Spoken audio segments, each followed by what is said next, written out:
साथ संगत जी प्यार से कहिए धन निरंकार जी। साथ संगत जी मैं एक सुंदर विचार कह रहा हूँ जो अपने जीवन से जुड़ा रहता है। साथ संगत जी, एक गांव का राकेश नाम का व्यक्ति था। उसकी बीवी कौशल्या, दोनों बहुत खुशी से थे। उनके दो बेटे हुए, बड़ा कुमार, छोटा कौशल। कौशल और कुमार दोनों समय पे स्कूल जाते थे, स्कूल से पढ़ के आते थे घर पे। लेकिन जो बड़ा बेटा कुमार था उसकी गलत आदत पकड़ने लगा। दोस्तों के साथ घूमना, ताश खेलना, सिगरेट पीना, उसकी आदत बिगड़ने लगी।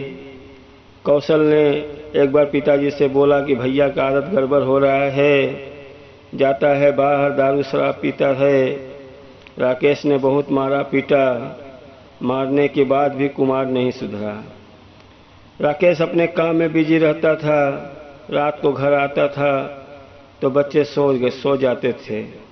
सोने के बाद कभी ये नहीं देखता था कि बच्चे क्या कर रहे हैं क्या नहीं कर रहे हैं।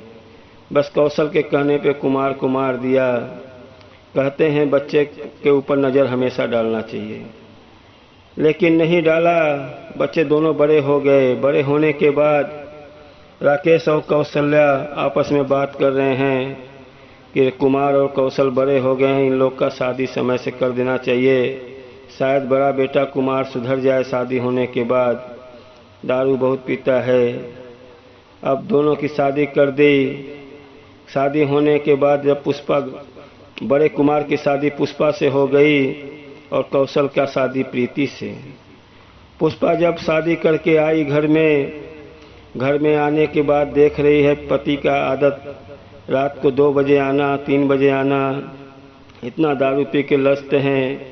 अब उनका घर में इज्जत एक कौड़ी का नहीं है। कौशल उसको तो उसके तरफ देखता ही नहीं था कि भाई इतना बेवड़ा है, और राकेश पिता का भी ध्यान जरा नहीं रहता था। अब पुष्पा देख के घर में अकेली पड़ गई।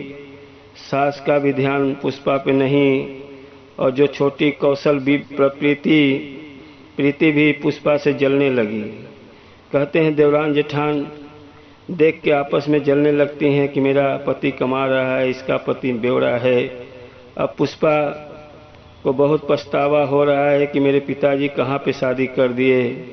एक तो पिताजी गरीब, उनको भी पूरा शिकायत नहीं कर सकती, अकेले घुट घुट के रहने लगी। कहते हैं जब पति खराब निकल गया तो पूरी ज़िंदगी खराब हो जाती है। सास ससुर भी नहीं मानते हैं, देवर देवरानी नहीं मानते हैं। पुष्पा का वही हाल होने लगा। पुष्पा इतना रोती थी, उसको कुछ नहीं समझ में आता था।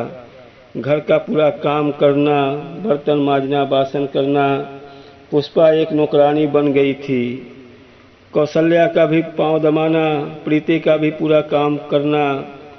अब पुष्पा कुमार वहीं पी के आना, पिता भी गाली देता था, कौशल भी गाली देता था।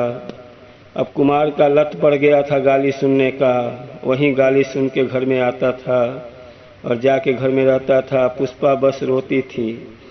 घर की गरीब लड़की थी, पिताजी से शिकायत करूंगा, माँ से शिकायत करूंगा तो मेरे माँ बाप भी किधर के जाएंगे, वो भी मर जाएंगे, क्योंकि मैं अपना ही घुट घुट के रह जाती थी। अब एक दिन कौशल अपने पिताजी से बोला कि भैया का स्थिति, खर्चा कौन चलाएगा, इन लोग को दोनों को घर से निकाल दिया जाए। प्रीति ने भी यही फैसला लिया, बोला कौशल से कि इनको घर से निकाल दो, इन लोग का खर्चा चलाना बहुत मुश्किल है। पुष्पा ने बहुत हाथ जोड़ा, लेकिन कौशल्या माता भी मिलके पुष्पा और कुमार को निकाल दिए। कौशल्या माँ का थोड़ा तकलीफ तो था कि मेरा बेटा कुमार नहीं पी रहा है दारू, लेकिन माँ का ममता तो उतना ही रहता है, लेकिन पिता के सामने नहीं चल पाता है। छोटा भाई कौशल और राकेश पिता दोनों मिलके घर से निकाल दिए। दोनों निकल गए घर से, लेकिन कुमार की वही आदत पीना। अब वो घर से निकल गए। घर से निकलने के बाद उनको एक छोटा सा बच्चा भी था। 3 साल का बच्चा छोटा सा लेके पुष्पा और कुमार घर से निकल गए। निकलने के बाद अपने मैके में चले गई। पुष्पा अपने मैके में गई, पति को देख के कुमार को देख के उसके पिताजी को बहुत दुख हुआ कि ये मेरा दामाद कैसा निकल गया जो मेरी बेटी को मेरे ही घर पे आना पड़ गया। अब उसके लड़की का माँ बाप बहुत तकलीफ में हैं। गया कुमार गया, वहीं आदत रात को पी के 1 बजे 12 बजे आना। लेकिन पुष्पा क्या करे भाई, मजबूरी है। मायके में भी कहते हैं कि मायके में भी चले गए हो, लेकिन भाभी का भी 2 बात सुनना पड़ता है। वहाँ पे भी भाभी है, भाभी भी वहीं करने लगी जैसा यहाँ नौकरानी बन के काम करती थी, भाभी भी वहीं नौकरानी जैसा काम कराने लगी। माँ पिता का भी बस नहीं चल रहा है। कहते हैं जब आप कुछ नहीं करते हो ना, तो सास ससुर माँ बाप भाई बहन कोई आपका साथ नहीं देता है। इसके लिए कहा जाता है कर मेहनत करो, ये दारू शराब ये सब करने से कुछ नहीं होगा। और कुमार का यही आदत था। लेकिन एक दिन देखो कि परमात्मा का चमत्कार। पुष्पा हमेशा परमात्मा का पूजा करती थी और हमेशा मनाती थी कि परमात्मा एक कब सुधरेंगे। और वैसे ही हुआ। एक दिन सोया था कुमार और पुष्पा दोनों सोए थे और कुमार का 12 बजे रात को नींद खुला। 2 बजे रात को नींद खुला तो देख रहा है कि पुष्पा और मेरे बच्चे ऐसे सोए हुए हैं जैसे उन लोग का चेहरा एकदम मासूम। कुमार देख के सोचा कि देखो मेरे रहने पे इन लोग का ये हाल है और मैं नहीं रहूँगा तो इन लोग बेचारे एकदम नौकर से नौकर बेहतर हो जाएंगे। अपने आप को अलग करके देखा कि चलो मैं मर गया हूँ तो मेरे मरने के बाद इनको कौन देखेगा। एक तो मैं ऐसे ही दारू पीता हूँ और ऐसे भी इनके माँ बाप भी डाह रहे हैं, भाभी भी डाह रही है और मेरे रहते हुए ऐसा इन लोग का हाल है। वो अपने आप को एक मुर्दा समझ के लगा बात करने कि मैं मर गया हूँ समझ लो। तो इन लोग तो एकदम बेचारे की एकदम नौकर से क्या, एकदम मेरा बच्चा भी पढ़ नहीं लिख पाएगा। कुमार के ऊपर क्या परमात्मा का नज़र पड़ी। कुमार को एकदम अलग, अपना इसका दिमाग ही अलग हो गया। सुबह उठने के बाद बीबी से अच्छे से बात किया, बोला मैं जा रहा हूँ कोई काम ढूंढता हूँ। बीबी से बात करके काम ढूंढने चला गया छोटा मोटा काम करके बीबी के हाथ में जो भी पैसा लाया थमा दिया।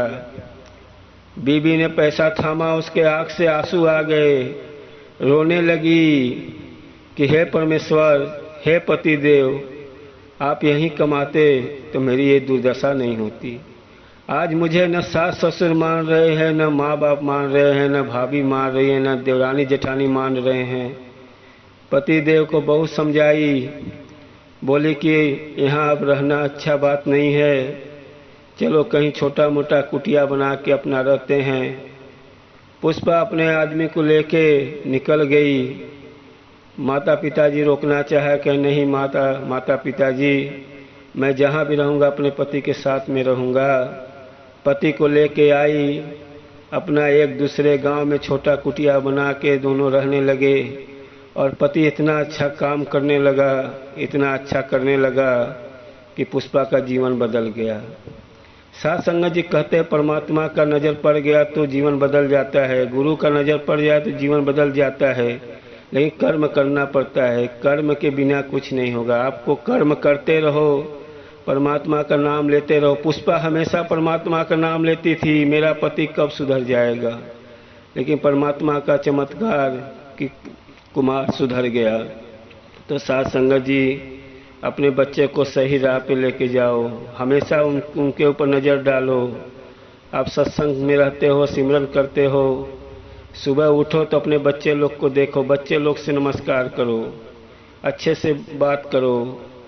साथ संगत जी आगे क्या कहूँ, जो गलती माफ़ करो। साथ संगत जी प्यार से कहिए धन निरंकार जी।